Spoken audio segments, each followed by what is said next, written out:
안녕하세요. 자, 탐정사. 이번에는 기업 내부 비리 조사입니다. 우리 앞전에는 산업 스파이를 봤죠. 산업 스파이는 어떤 기업의 기술을 외부로 빼낸 것이죠. 팔아먹는 것이죠. 도둑질하는 것이죠. 근데 이것은 기업 내부. 기업 내부의 비리는 크게 말하면은 횡령, 배임, 이런 부분입니다.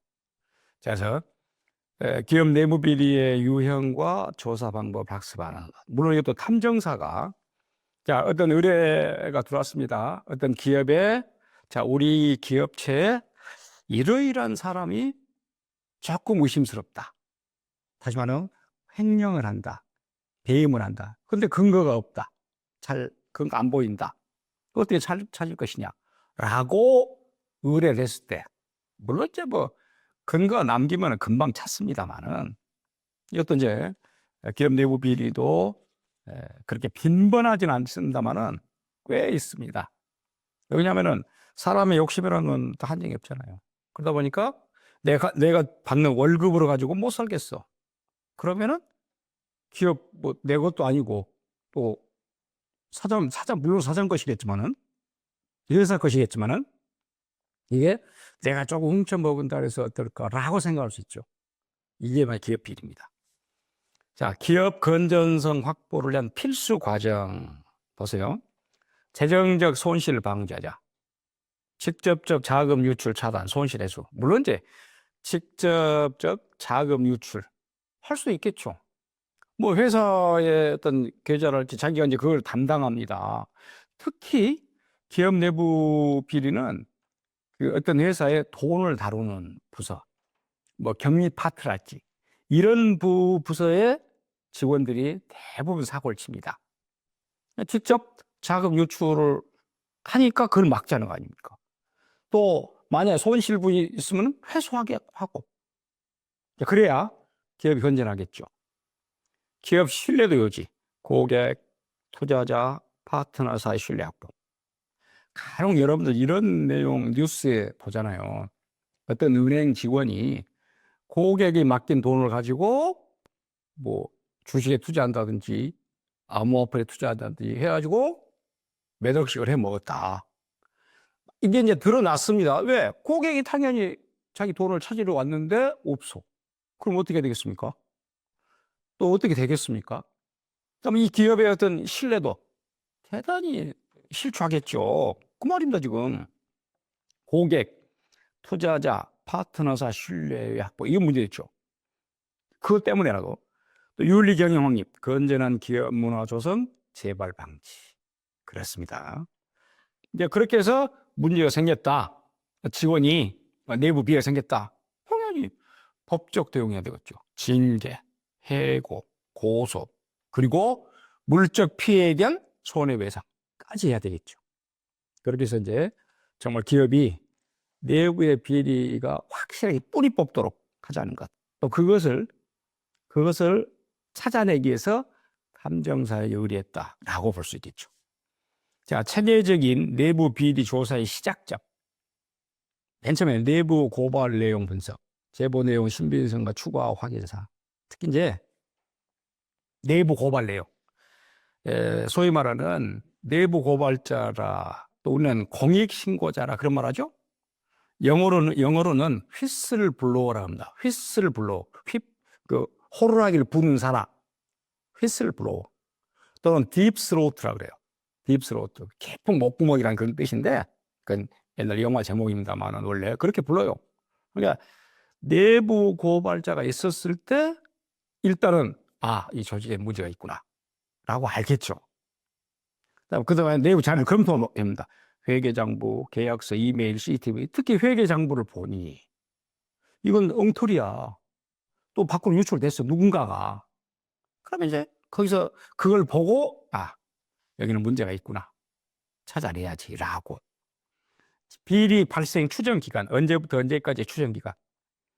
제가 아까 은행 얘기를 했잖아요. 어떤 은행 같은 경우는 발각되지 않은 것 때문에 몰랐지 수년간 해본 경우가 있습니다. 수년간. 물론 고객의 돈을 가지고 했는데 고객이 돈을 찾으러 오면은 은행 돈을 고객에게 줬겠죠. 그럼 결국은 은행에 손실 끼치잖아요. 그걸 몰라, 은행이.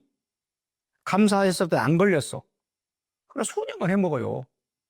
몇십억을, 백억을, 몇백억을. 그러니까 그 비리 발생 추정 기간도 찾아내야 되죠.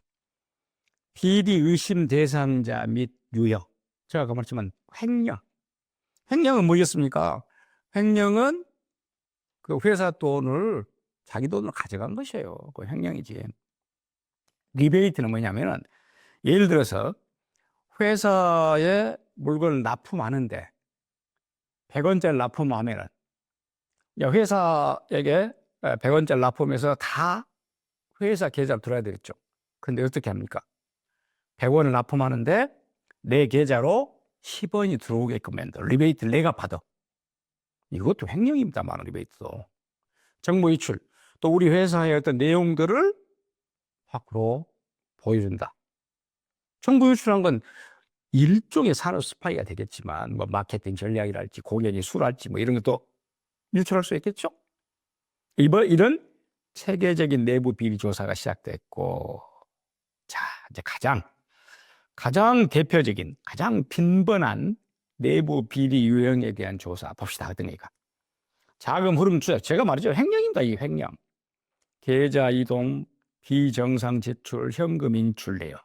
그렇게 해서 결국은 계좌를 원래 기업에 정상적인 계좌가 있는데 따로 계좌를 만들어가지고 그걸로 들어오게끔, 그걸로 납품 대금을 들어오게끔, 그래서 횡령해 버린 것이야. 그죠? 비정상 지출을 비정상을 만들어갖고 지출한 것처럼 해서 자기가 먹어버려. 현금 인출하고 원래 계좌로만 이렇게 하게 돼 있는데, 자, 이거 자금 흐름을 추적해 보니까 이거 문제가 있다 라고 봅니다. 거래처 및 협력업체 조사, 과도한 단가, 불필요한 발주 확인. 또 이것도 우리가 뭐 표현이 조금 안 좋은 표현입니다만 가라로 거짓말로 단가를 매긴다든지, 또 뭐 100원짜리를 150원에 매겨가지고 150원 넘으면 100원짜리 120원에 매겨서 20원에 해당되는 내가 먹은다든지, 이거 바로 횡령 아닙니까? 불필요한 발주. 내부 직원 면담, 관련 부서 직원, 퇴직 직원 증언을 확보해서 그에 대한 어떤 이제 내용에 있겠죠. 그걸 찾아내는 것이죠. 자산 은닉 추적, 횡령 자금에, 그럼 횡령해서 그 내부의 어떤 비리자가 그 횡령을 해가지고, 물론 자기 명으로 했겠습니까? 어떤 친인척이랄지 또 가까운 사람 명의로 해가지고 부동산을 사놨다. 또는 주식에 투자했다. 암호화폐에 투자했다. 또 금을 사놨다. 이런 자산 은닉 찾아내야겠죠. 그러니까 이런 것이 가장 대표적인 내부 비리의 유형이더라 라고 얘기를 합니다. 그다음 보세요. 무형자산 침해에 대한 전문조사. 무형자산 침해라는 건 뭐겠습니까? 이것도 결국은 기업 정보. 아까 말했듯이 이런 기업이 갖고 있는 무형의 자산은 기술, 정보, 이런 부분이 있죠. 자, 이런 부분에 대해서 이제 침해를 해서 그 어떤 기업 내부의 어떤 자가 자기 것으로 했다든지, 그걸 이제 따로 빼내가지고 다음에 어떻게 하든지 활용을 하려고 했다든지, 그렇게 했을 거 아닙니까? 이게 무형자산은 그런 명이에요. 유형의 자산이라는 것은 뭐 기업이 만든 제품을 빼낸다든지, 또는 기업의 어떤 회계 장부에서 돈을 빼낸다. 그러면 이제 그건 유형의 자산입니다. 이게 무형 자산이라는 게 뭐예요? 이건 기술, 뭐 여러 가지 정보들이겠죠. 자, 유출 경로를 파악합니다. 이메일로, USB에 담아서, 클라우드에 넣어서, 인쇄물 등을 가지고 이렇게 유출 경로를 파악해야 되겠죠. 또 관련자 특정 및 행적 분석. 어떤 사람이냐, 특히 내부자냐, 퇴직한 사람이냐, 그러면 또 외부에 있는 사람이 내부에 있는 사람하고 결탁했냐, 외부 공모자냐, 관련자 특징 및 행적 분석하죠. 그다음에 경쟁사 동향 분석, 유사 기술, 제품 출시 여부. 그렇습니다. 그 기술, 원천 기술을 가지고, 무형 자산이니까 라이벌 회사에다가 누군가가 내부에서 팔아먹었다. 그러니까 유사 기술로 아주 물건을 만들어 제품을 출시하더라. 찾아내야 되겠죠. 디지털 포렌식 지원, 삭제 데이터를 복구하는 사용 기록을 분석해서 이렇게 해서 무형자산 침해에 대한 조사. 역시 그것도 탐정사에게 의뢰했을 때 할 일이죠. 재무 건전성을 해치는 회계 조작 탐지. 이제 기업의 어떤 내부 비리에서 빈번히 일어난 내용 중 하나가 회계 조작. 이걸 잡아낸 것이다. 장부 조작 분식에 대해 매출 부풀리기, 비용 숨기기, 가공거래. 전부 다 이게 이제 범죄입니다. 매출 부풀리기라는 분식회계라는 뜻인데, 분식이란 말은 말하자면 우리 회사의 한 달 매출이 1,000만 원인데 1,500만 된다라고 분식회계를 해가지고 그 된 것만큼 문제를 야기시키고 비용을 숨기고 가공거래, 없는 거래처 거래하고, 이거 회계 조작입니다. 문서 위조, 변조 확인, 계약서, 영수증, 증빙서류 진위 확인. 그러니까 이것을 다루는 사람, 계약서를, 영수증을, 증빙서류를 다루는 사람이 가짜를 해버렸다. 가짜 계약서, 가짜 영수증 끌어가지고. 그것 결국 횡령하기 위해서. 내부 규정 위반 조사, 인사규정, 윤리강령, 승인 절차도 위반하고. 지금 회계 조작입니다. 특히 동거 관련된 것이니까. 외부 전문가와 또 연계합니다. 회계사, 감정사, 회계사, 감정사들 말 그대로 전문가들이죠. 이 사람들하고 연계해서 회계 조작을 해가지고 그 조작한 만큼 돈을 빼내는 기업 비리. 역시 탐정사가 또 잡아내야 되겠죠. 그렇다면은 결국 이런 것들은 건전한 기업 건전성을 좀먹은 것이죠. 그래서 이런 것을 일소하고 없애고 건전한 조직 문화를 만들기 위해서는 이렇게 하자. 조사입니다. 피해자, 가해자, 목격자 진술 확보. 그래야 되겠습니다. 거기에 대해서 피해를 당한 사람, 가해한 사람, 또 그 내용을 지켜본 사람. 그 말이겠죠? 면밀한 진술 청취와 기록을 통해 사건의 모든 관점을 파악해보고 피해자, 가해자, 목격자. 관련 증거 수집. 자, 메시지를 어떻게 주고받았냐. 또 이메일 역시 이메일 어떻게 주고받았냐. 실제 또 외부가 공모해가지고 전화했을 때 녹취된 부분. CCTV 영상. 이것은 내부의 피의자가 접근 권한도 없는 상태 또는 회계 조작을 하는 그런 과정에서의 CCTV에 걸린 부분. 객관적 자료 등을 수집하고 그래야 되겠죠? 찾아와서 건전한 기업을 만들어야 되니까 사실관계를 확인합니다.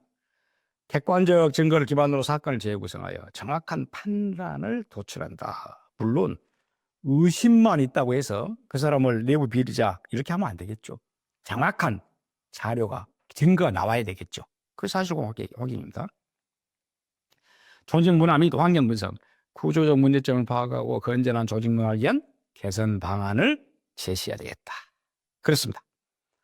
자, 그럼에도 불구하고 또 이렇게 탐정사가 기업의 내부 비리에 대해서 의뢰를 받았을 때 어떻게 증거를 수집할 것이냐. 당연히 법적 한계 내에서, 합법적 범위 내에서의 현장 증거 수집이라 이렇게 말하죠. CCTV 영상 분석. 물론 이제 그 기업이 갖고 있는 CCTV 여러 군데 도처에다가 설치해 놨겠죠. 분명히 문제가 생겼습니다. 그럼 CCTV를 분석해 봐야 되겠죠. 물론 탐정사에 의뢰했기 때문에 탐정사가 CCTV를 분석해 봅니다. 사무실, 출입구 등 기업 내 영상. 특히 사무실에 들락날락, 접근할 수 없는 부분에 출입구에 들락날락. 분명히 그러면은 문제가 있구나. 영상 분석해 봅니다. 그런지 또 특정 장소에서 잠복 관찰. 의뢰를 받은 탐정사가 그 의심받은 사람이 자꾸 가는 그런 장소. 물론 공개된 장소입니다. 그 사람이 내부 장소 들어갔을 때 거기까지 따라가서 하는 건 안 돼요. 예컨대 이 비리 의심스러운 사람이 회사 갖고 무슨 공원에서 누군가에게 자료를 주더라. 이제 공개 장소에서의 관련된 행동을 관찰한다. 필요하죠? 디지털 활동 모니터링. 물론 요즘은 다 이제 디지털화된 그런 환경이기 때문에 합법적 범위 내에서 온라인 활동을 추적합니다. 그러니까 그 의심스러운 사람이 어떤 온라인 활동을 하냐 유심히 살펴봐야 되겠죠. 물론 어떻게 합법적 범위 내에서, 그러니까 그 법적 테두리를 벗어나면 안 된다라고 얘기를 했습니다. 자, 기업 내부 비리 조사의 법적 경계 준수 마찬가지죠. 예, 이 부분, 이것을 어겨서는 안 된다. 법적 경계를 준수해야 된다라는 것이니까 법을 어기지 말라는 거 아닙니까? 그러니까 탐정사가 의뢰를 받아서 기업 내부 비리를 조사하는데 그렇다고 해서 뭐 강제로 수사를 한다, 이건 안 된다. 보세요. 강제 수사권이 없습니다. 여러 차례 말하지만 기업 내부 감사 권한 범위 내에서만 조사를 진행해야 된다. 그렇죠. 꼭 감사 범위 내에서. 검찰이나 경찰과 같은 공권력이 아니므로 강제력 행사는 불가능하다. 안 됩니다. 뭐 영장을 청구한다든지 또 압수수색 한다든지 못합니다. 탐정사 어떻게 합니까? 안 됩니다. 역시 똑같은 맥락에서 개인정보보호법을 준수하자. 필수적이죠. 직원의 개인정보를 불법적으로 수집하거나 동의 없이 활용하는 것은 금지되어 있다. 적법한 절차를 통한 정보 접근만 하여입니다. 그렇습니다. 그러니까 자꾸 여러 차례 얘기합니다만은 이 개인정보보호법은 갈수록 강화됩니다. 그래서 갈수록 개인정보보호법을 준수할 수밖에 없는 그런 내용으로 가는 것입니다. 통신비밀보호법 마찬가지예요. 직원의 통화 도청, 이메일 감청, 메신저 내용 무단 열람 등을 법적으로 금지돼 안 됩니다. 못하게 되어 있습니다. 합법적 범위 내에서는 통신기록 확인이 가능하다. 통신기록을 몰래 동의 없이 무단 열람한다든지 해킹한다든지 도감청한다든지 위법입니다. 그러니까 범법자입니다. 탐정사가 그렇게 하게 되면 탐정사가 범인이 되는 것입니다. 비밀 유지.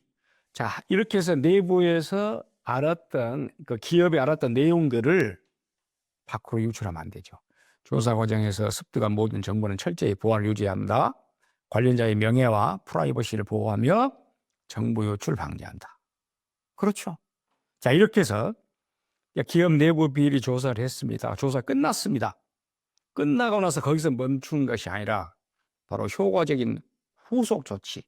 그렇게 해서 기업 조사가 끝났습니다. 끝나고 어떻습니까? 그에 대한 내용을 그 이후에 어떻게 할 것이냐. 종합 보고서를 작성한다. 아무래도 이제 비리 내용에 어떤 종합 보고서 작성해서 고소 고발을 할지 이렇게 해야 되겠죠. 비리 내용, 관련자, 어떤 관련자, 피해 규모, 그러니까 회사가 얼마나 피해를 봤냐, 또 증거 자료는 어떤 것이 있냐, 라는 것을 망라해서 종합 보고서를 작성합니다. 그리고 반드시 이런 비리가 있었기 때문에 비리를 저지른 사람은 어떻게 합니까? 그만한 제재를 받아야 되겠죠. 그래서 법적 조치에 대한 지원입니다. 징계, 해고, 형사고소, 민사손해배상. 정말로 이제 여러 가지 맥락이네. 이제 징계 같은 경우는 이제 좀 가볍게 문제가 생겼다 그러면은 징계를 통해서 뭐 감봉을 한다든지 뭐 정직을 한다든지 하겠죠. 해고는 더 세네. 조금 더 강하게. 이건 그냥 회사에 쫓아내는 것이고. 거기에 그치지 않고 범죄를 저질렀기 때문에 형사고소. 이건 형법이지. 그 다음에 또 그렇게 해서 회사에 손해를 끼쳤기 때문에 민사손해배상, 돈. 이렇게까지 한다고 말이지. 조사를 끝나고 나서 후속 조치입니다. 그리고 그렇게 이제 문제가 생겼을 때는 또다시 그런 문제가 나오면 안 되겠죠? 그래서 재발 방지 시스템을 구축한다. 내부 통제를 강화하고 모니터링 체계를 더욱더 공고히 해서 다시금 이런 범죄가 나와서는 안 된다. 조직 문화 개선은 윤리교육. 그러니까 이제 결국 조직원들의 윤리교육을 시키고 신고 체계를 하게끔 아까 내부 고발자가 이런 비리가 있으면은 반드시 신고하게끔 투명성적 모든 것을 투명하게 할 수 있는 그런 조직문화 필요하죠. 자, 그래서 기업 내부 비리 조사. 역시 기업 내부 비리는 기업체 내에서 그 기업의 구성원 중에 누군가가 횡령을 한다든지 배임을 한다든지 뭐 리베이트를 먹는다든지 물건을 밖으로 유출한다든지 어떤 계좌를 통해 또 다른 계좌를 만들어서 자기가 그 이익금을 가져간다든지 특히 이제 어떤 기업이 흔들리고 망하려고 하는 전조는 바로 이런 기업 내부 비리, 횡령이랄지 이런 배임이랄지 이런 것들이 만연했을 때 이 기업은 무너진 것입니다. 그래서 이제 그 기업에서 비리에 어떤 의심이 된다라고 해서 탐정사에게 의뢰했을 때 탐정사는 어떻게 할 것이냐. 비리 조사를 어떻게 하고 비리 유형도 알아야 되겠고 건전성을 해치는 부분 합법적 범위 내에서 그리고 조사 끝나고 나서 그 뒤에 후속 조치 어떻게 할 것이냐라는 등등 이건 탐정사 의뢰했던 그 기업이 같이 조인해서 이루어져야 되겠죠. 그렇게 크게는 많이는 없습니다만 그럼 간혹 기업 내부 비리가 터졌을 때 크게 터지는 경우만 특히 금융권 같은 경우 자 그런 부분에서 탐정사가 해야 될 역할 내용을 살펴봤습니다. 감사합니다.